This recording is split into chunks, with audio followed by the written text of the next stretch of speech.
Assalamualaikum warahmatullahi wabarakatuh.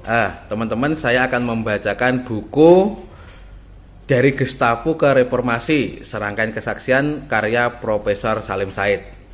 Kita masuk bab pertama. Kita langsung ke bab pertama aja untuk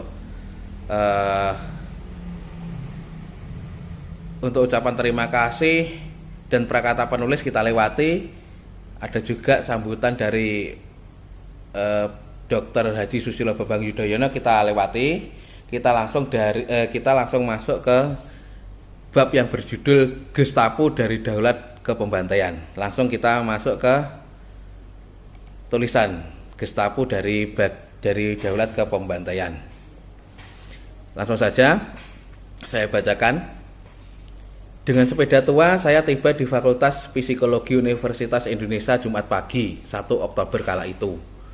Kampus kami terletak di Jalan Diponegoro, persis di depan Rumah Sakit Umum Cipto Mangunkusumo. Jaraknya hanya sekitar 2 km dari pondokan saya di Jalan Matraman Raya. Gedung yang dipakai oleh Fakultas Psikologi itu adalah milik Persatuan Sekolah Kristen Jakarta, dan Fakultas Sastra terlebih dulu telah mempergunakan ruangan-ruangan tersebut sebelum fakultas yang kini bernama Fakultas Ilmu Budaya itu dipindahkan ke Rawamangun untuk akhirnya menempati lokasi permanen di Depok. Masa itu adalah hari-hari perpeloncoan bagi mahasiswa baru. Tidak ada kuliah dan para senior pada umumnya bersenang-senang saja. Sebagai reporter muda, saya tidak punya kesempatan bersenang-senang, harus tetap bekerja.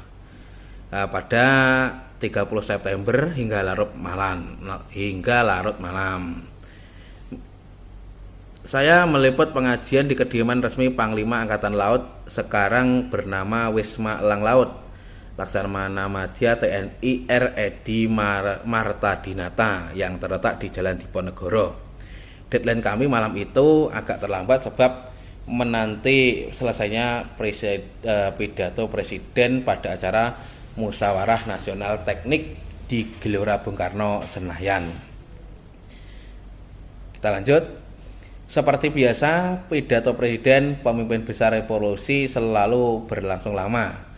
Saya pulang dari kantor lepas tengah malam, dan dalam perjalanan pulang masih sempat membeli nasi bungkus untuk makan malam saya di sebuah restoran Minang di Pasar Senen. Terlambat tidur, esok paginya bangun kesiangan. Dan karena tidak punya radio, saya tidak tahu perkembangan politik terakhir sebelum meninggalkan kamar pondokan saya di Jalan Matraman Raya 51. Bagi yang belum lagi turun dari sepeda, seorang teman yang berdiri di halaman fakultas berteriak kepada saya, Lim, babinya Ruli diculik, katanya agen CIA.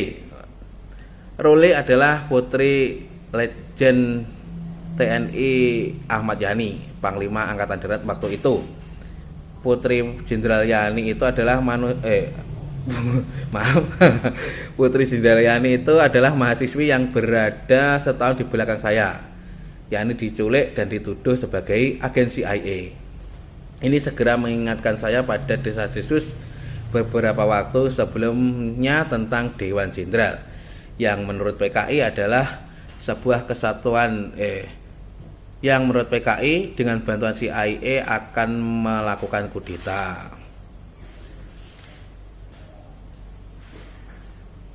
Tidak jadi masuk ke halaman tempat para pelonco, cama-cami panggilan mereka waktu itu, maksudnya calon mahasiswa. Saya langsung mengayuh sepeda ke rumah Wiratmo Sukito di Jalan Cilosari 37 Cikini. Pondokan Wiratmo itu adalah tempat kami seniman, cendekiawan, budayawan, dan aktivis sering berkumpul dan mendiskusikan perkembangan politik dan budaya. Sebelum meninggalkan halaman fakultas, saya berpapasan dengan Imam Waloyo, seorang aktivis yang dekat dengan Partai Sosialis Indonesia yang dibubarkan oleh Presiden Soekarno pada 1960. Lim, Soekarno sekarang ada di Halim. Begitu kira-kira Kira-kira begitu katanya sambil berlalu. Halim Perdana Kusuma adalah nama pangkalan angkatan udara yang terletak di daerah Cililitan, Jakarta Timur. Tiba di rumah Wiratmo Sukitno jam dinding, karena pada saat itu belum ada arloji, menunjukkan waktu menjelang pukul 11 siang. Wiratmo bersiap berangkat, katanya ke gereja.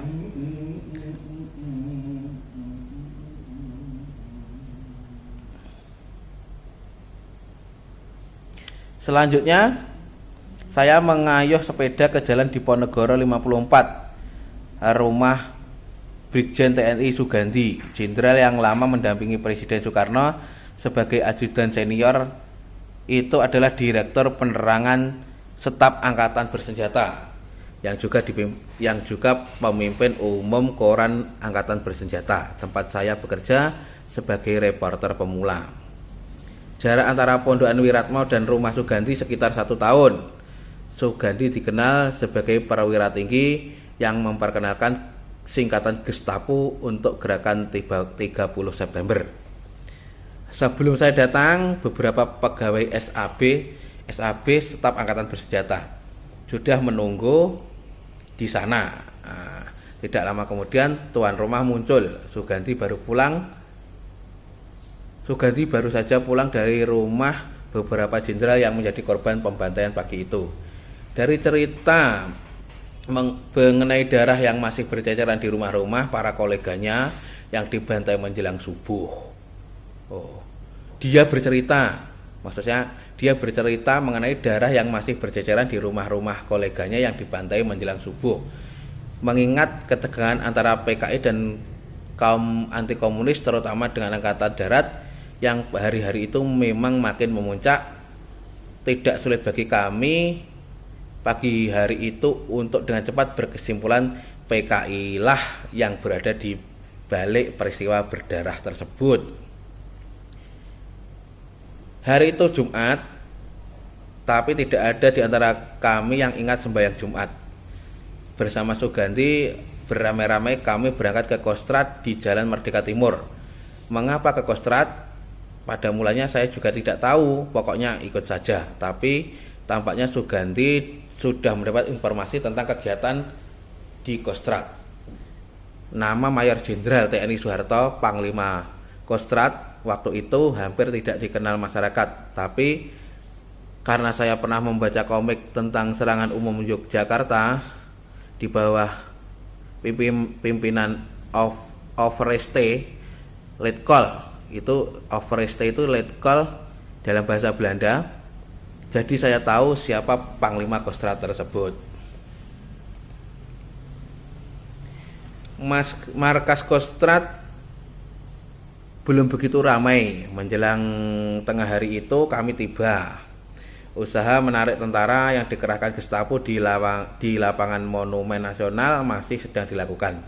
Saya melihat banyak perwira berseliweran dengan pakaian sipil. Salah seorang yang saya ingat adalah Kolonel Polisi Cokro Pranolo,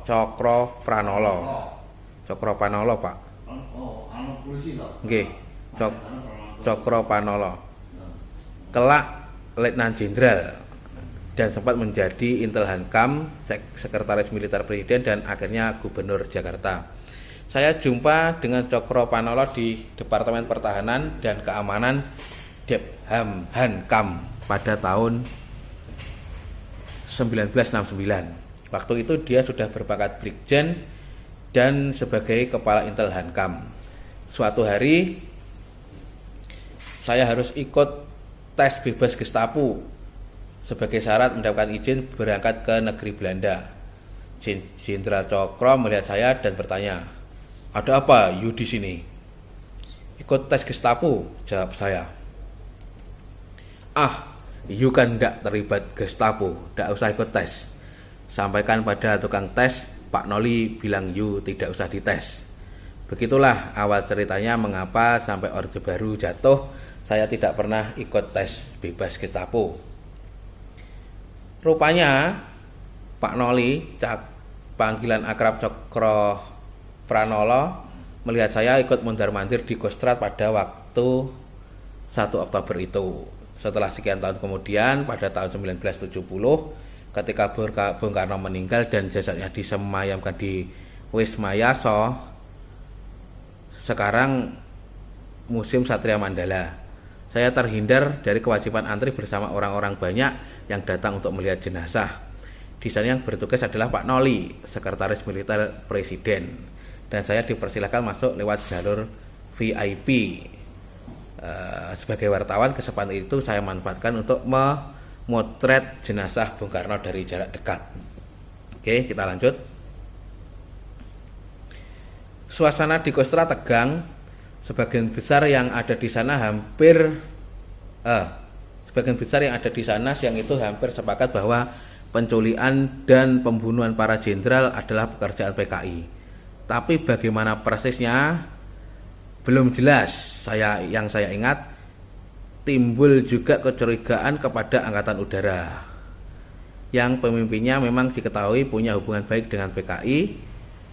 Pimpinan Angkatan Udara secara terang-terangan mendukung Nasakom serta mengajarkan Marxisme di Balai Pendidikan Tinggi mereka. Kecurigaan semakin menjadi-jadi karena lewat radio Panglima Angkatan Udara Laksamana Madya Udara, sekarang Marskal Madya Umar Dhani, mengumumkan dukungan kepada gerakan pembersihan revolusioner yang dilakukan Gestapo terhadap pimpinan Angkatan Darat. Kita lanjutkan lagi. Saya berumur 22 tahun ketika peristiwa itu terjadi dan sudah 2 tahun menjadi penduduk Jakarta. Hidup amat sulit waktu itu. Inflasi mengamuk dengan dahsyat dan barang-barang sulit ditemukan di pasar. Harga keperluan sehari-hari berubah dan beranjak mahal setiap harinya. Kualitas barang di pasar amat buruk. Sebagai contoh, mandi dengan sabun Breeze keluaran Unilever, itu adalah sabun produksi terbaik saat itu, menyebabkan kulit jadi bersisik segera setelah badan dikeringkan. Kulitnya bersisik setelah badan dikeringkan. Saya juga tidak bisa membayangkan itu seperti apa. Obat-obatan terutama antibiotik juga harus diperoleh di pasar gelap dengan harga mahal tentu saja. Saya pernah ikut ngobyek jual obat bersama Dr. Abdul Ghafur, kemudian menjadi Dr. Abdul Ghafur, kemudian menjadi Menteri Negara Urusan Pemuda dan Olahraga pada masa Orde Baru dengan keuntungan yang tipis. Waktu itu untuk survive, sebagian besar orang memang terpaksa ngobyek, dengan kata lain nyatot. Untuk menambah sedikit uang saku sebelum bekerja sebagai wartawan, saya bekerja pada waktu di sebuah toko sandang pangan yang menyalurkan beras murah dan minyak tanah kepada penduduk. Toko-toko sandang pangan bisa ditemukan di mana-mana waktu itu untuk membeli beras murah dengan kualitas rendah tersebut. Orang harus mendapatkan kartu dari kelurahan. Sebagai penjaga toko sandang pangan, saya dibayar dengan beberapa liter beras. Pada malam harinya, setiap akan makan, sebagian dari beras murah itu saya tukarkan dengan nasi uduk yang penjualnya mangkal di pinggir jalan. Kendati dengan segala kesulitan hidup yang demikian, saya dan teman-teman selalu dengan seksama mengikuti perkembangan politik yang secara teratur mendiskusikannya di rumah Pondokan Wiratmo. Selain setiap hari mendengarkan pidato Presiden Soekarno yang sama sekali tidak ada hubungannya dengan kondisi ekonomi yang makin memburuk. Dengan uang yang amat terbatas, kami juga bersama-sama selalu mencari dan membeli koran-koran yang pada umumnya sudah dikuasai PKI dan kekuatan kiri lainnya. Sebagai seniman, kami setiap Sabtu wajib membeli koran Bintang Timur yang merupakan rubrik kebudayaan Lentera Aswan Pramudia Antatanur. Nah itu kita lanjutkan lagi. Dereng kata apa nih? Rubrik pada koran milik Partindo Partai Indonesia itu adalah lembaran budaya yang mengkhususkan diri membabat, istilah yang diperkenalkan Pramudia para seniman budaya serta karya-karya seni dan budaya yang dituduh oleh Pramudia sebagai kontrarevolusioner dan anti nasakom. Anehnya pula, serangan keras itu pada musuh-musuh komunis dan kaum kiri tidak terlalu ditemukan pada koran serta media-media yang secara resmi diterbitkan oleh PKI sendiri. Wow, loh. Saya menduga waktu itu memang ada pembagian tugas. Serangan yang masih agak beradab dilancarkan dari media PKI sendiri, sementara yang kasar dan brutal menjadi pekerjaan harian Bintang Timur, terutama lewat lampiran Lentera. Partindo disusupi PKI atau Partindo adalah sejalan dengan PKI, tidak jelas buat kami waktu itu. Setelah manifest kebudayaan, pernyataan sikap budaya dan seniman dan kebudayaan non-komunis dilarang oleh Soekarno pada 1964 dan para pendukung yang menjadi sasaran pengganjangan PKI lampiran kebudayaan koran Partindo secara teratur juga memuat nama dan alamat para penandatangan manifest kebudayaan yang tersebar di berbagai kota di Indonesia. Dengan alamat di tangan, para pemuda komunis dengan mudah melancarkan teror kepada seniman-seniman yang mereka juluki sebagai pengikut Mani Kebu itu. Oke, sementara itu bersambung di video 2. Oke.